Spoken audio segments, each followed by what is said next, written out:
Hello everyone, welcome to Faculty Channel. I am Kusum. Today again I have brought this video of teaching aptitude which is in your Uttarakhand LT. Teaching aptitude के अंदर जो एक important topic है उसमें है effective factors of teaching. कौन कौन से वो फैक्टर्स हैं जो इफेक्टिव टीचिंग को इफेक्टिव बनाने में हेल्प करते हैं। So we are going to study about this. Let's get into the video. पहले देखिए होता क्या है कि स्टूडेंट्स जो होते हैं वो फ्यूचर है नेशन का, we all know this, and they stand at one pole of the education system in which teachers are at the other pole. एक पोल में तो टीचर है आपके, एक पोल में आपके स्टूडेंट्स हैं। पोल के एक एंड में टीचर है, एक एंड में स्टूडेंट्स हैं, तो दोनों एक तरह से दिखाया जाए तो अलग अलग पोल्स में खड़े हैं। तो प्रोसेस जो होता है टीचिंग लर्निंग का, it run smoothly with the help of these two both of these poles. अगर दोनों का बैलेंस बना रहेगा तो रन जो टीचिंग लर्निंग प्रोसेस है वो स्मूथली रहेगा।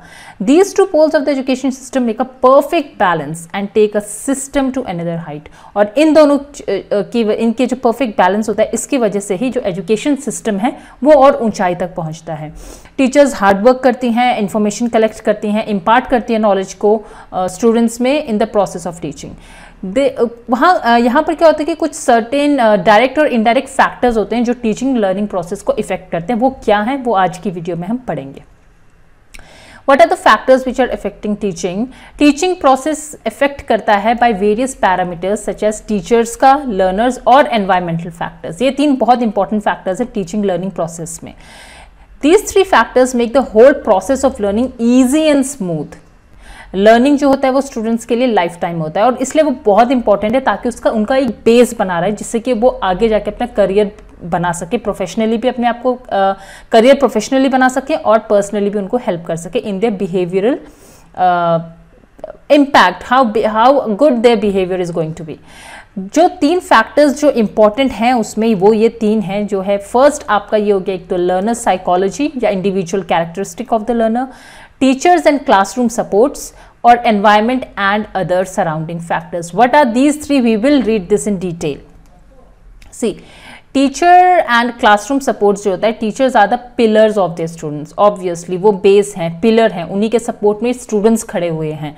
वो बहुत इंपॉर्टेंट रोल प्ले करते हैं in the students life by providing support, boost करते हैं उनके कॉन्फिडेंस को, गाइड करते हैं them in the right direction और of course teaching them, right? These are the things which teacher's duty is towards their students. They are like a facilitator of learning in the teaching learning process. Best teacher वो होता है जो who is able to apply the best teaching apply कर पा रहा है to teach the students और उनको guide करता है towards quality of learning process।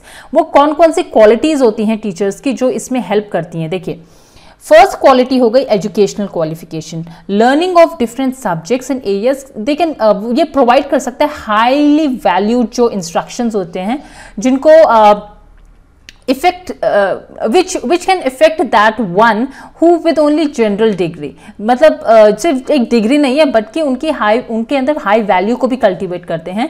जैसे कि अगर हम कंपेयर करें एक टीचर का जो एमएड है या फिर पीएचडी है, who will be able to identify the different ways of thinking and imparting knowledge to students also, right? So educational qualification का होना बहुत ज़रूरी है। Then comes your skills.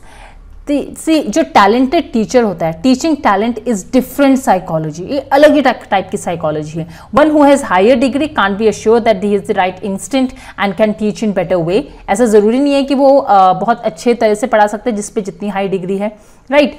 But teaching skill it is all about you connect with students. आप किस तरह से students के साथ कनेक्ट कर रहे हैं वो डिपेंड करता है आपके टीचिंग मेथड में, और उसके लिए आप किस तरह से टीचिंग मेथड को अप्लाई कर रहे हो with your way of explanation. खुद को किस तरह एक्सप्लेन कर रहे हो, किस तरह स्टूडेंट्स को एंगेज कर रहे हो क्लासरूम में। तो ये सब चीज़ें उनकी स्किल्स में आती है। इसमें आपके कुछ इंपॉर्टेंट स्किल्स क्या क्या हो जाते हैं टीचिंग में, जैसे कम्युनिकेशन स्किल्स हो गया आपका, टीचिंग एड्स को किस तरह से इफेक्टिवली आप यूज़ कर रहे हो, और आपका हो गया like selection of teaching method appropriately, कौन सा मेथड आप यूज़ कर रहे हो अपना for teaching learning process. Passion होना चाहिए टीचिंग में, और human relation skills to act as best guide और मेंटर। आपको एक अच्छा ह्यूमन बीइंग बनना है उनके आगे so that you can act and guide them in a better way. Now comes your third, that is your experience. अब experience में क्या है आपका कि जैसे it was known fact that it's easy to become teacher after fulfilling the criteria, but they actually become master with the experience.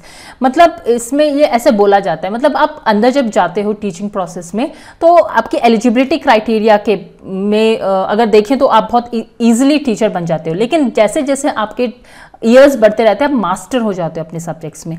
High qualification may give teachers as in terms of understanding and different topics or complex formula, but experience एक ऐसी चीज़ है जो कि classroom को control करने में, अपने new जो आइडियाज़ होते हैं उनको अप्लाई करने में बहुत हेल्प करती है. तो एक तो इससे क्या होता है, जो क्लासरूम एक्सपीरियंस से क्लासरूम में हेल्प मिलती है, जिससे कि आप लर्निंग को और ज़्यादा अच्छी तरह से उनको समझा सकते हो, किस तरह वो लर्न करें, और न्यू मेथड्स जो ऑलरेडी प्रूवन मेथड्स हैं उनको आप यूज़ कर सकते हो इसमें. Okay, then is your subject matter. Many times teachers क्या करते हैं, they have been assigned a subject in which he is not specialized and he himself not in better position to help learners in an effective way, right? तो कभी कभी ऐसे teachers, ज़्यादातर हम देखेंगे प्राइवेट स्कूल्स में ऐसे होता ही है कि आपकी जो क्वालिफिकेशन है उसके अकॉर्डिंग आपको सब्जेक्ट नहीं मिला हुआ है, राइट?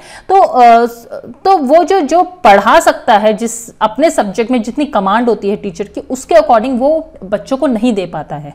सो इसमें कहते हैं, so the passion towards the subject या फिर सब्जेक्ट मैटर जो होता है इज ऑल्सो की factor that impact learning of students. तो अगर आपका अच्छा इम्पैक्ट नहीं है, आपका कंट्रोल नहीं है अपने सब्जेक्ट में, कोई सा भी सब्जेक्ट आप तो पकड़ा दिया है, तो फिर इतना इंटरेस्ट से एक तो टीचर नहीं लेगा, और वो इतनी अच्छी तरह से शायद समझा भी ना पाए कि स्टूडेंट उसको ईजिली ग्रास्प कर सके. फॉर एग्जाम्पल होता है ना, this is a very rare chance, but that arts teacher can give good learning experience in subjects related to science. Okay, so these are the things.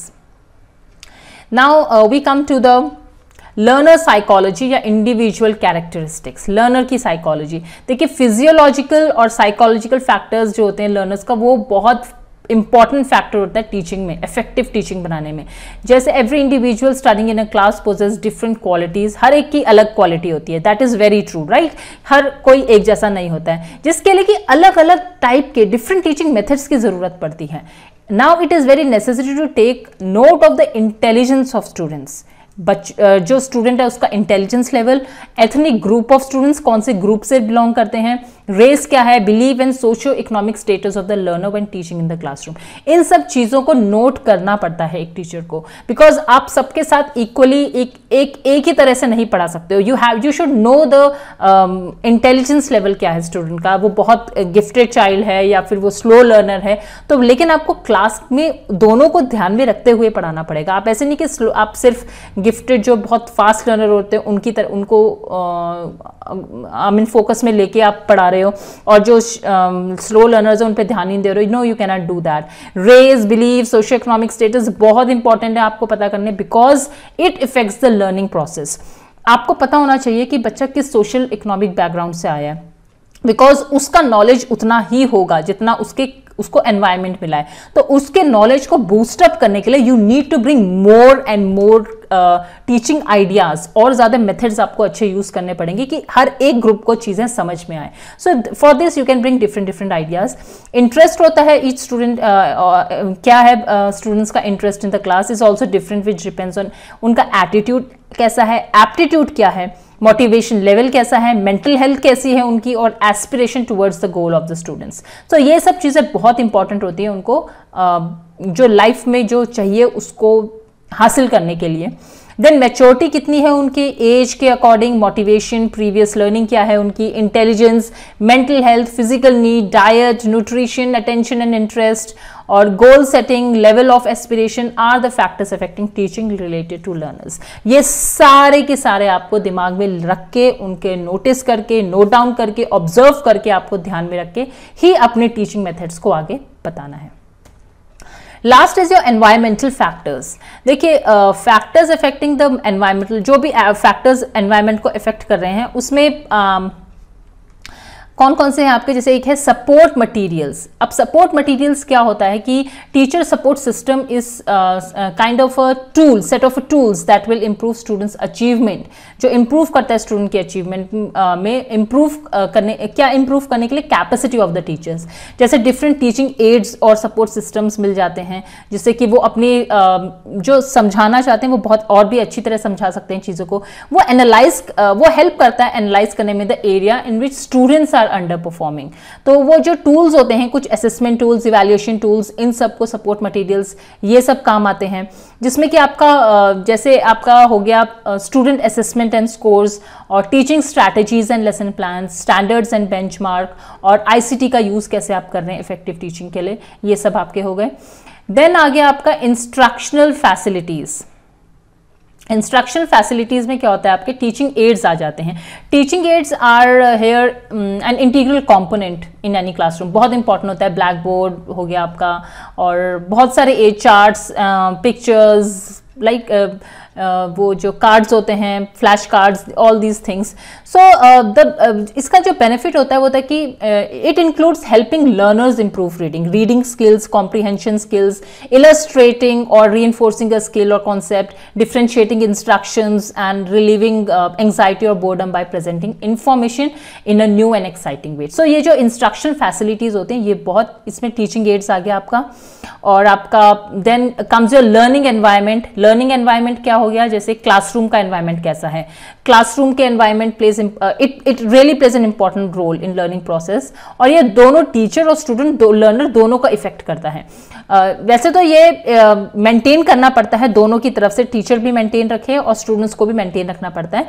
For active participation in education, concentration of students is required. तो active participation अगर आपको करना है तो एक बच्चे का concentration बहुत इंपॉर्टेंट है, तो टीचर को फोकस करना पड़ेगा बच्चों के बिहेवियर पे, along with the other factors to improve the classroom environment also, right?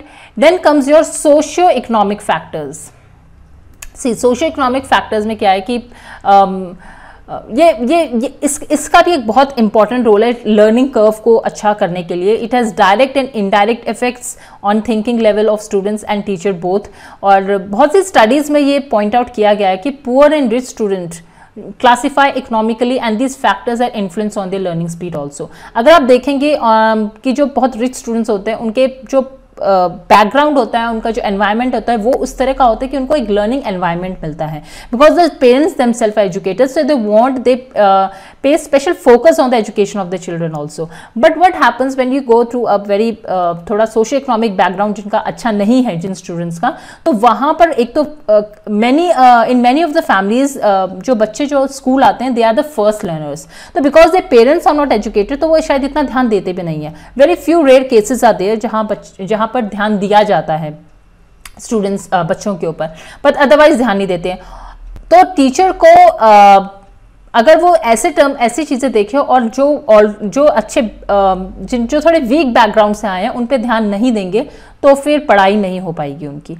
उनके लिए बहुत ज़रूरी है कि उन पे एक्स्ट्रा फोकस किया जाए, उनको वो ऐसा एनवायरनमेंट उनको दिया जाए कि वो सोशो इकोनॉमिक फैक्टर्स जो है उसका कोई इंपॉर्टेंट रोल ना रहे वहाँ पर, means all are equal in the school, तो उनके अंदर कोई ऐसी इंफीरियरिटी कॉम्प्लेक्स ना आए उससे related. So the teacher should actually treat everyone equally here.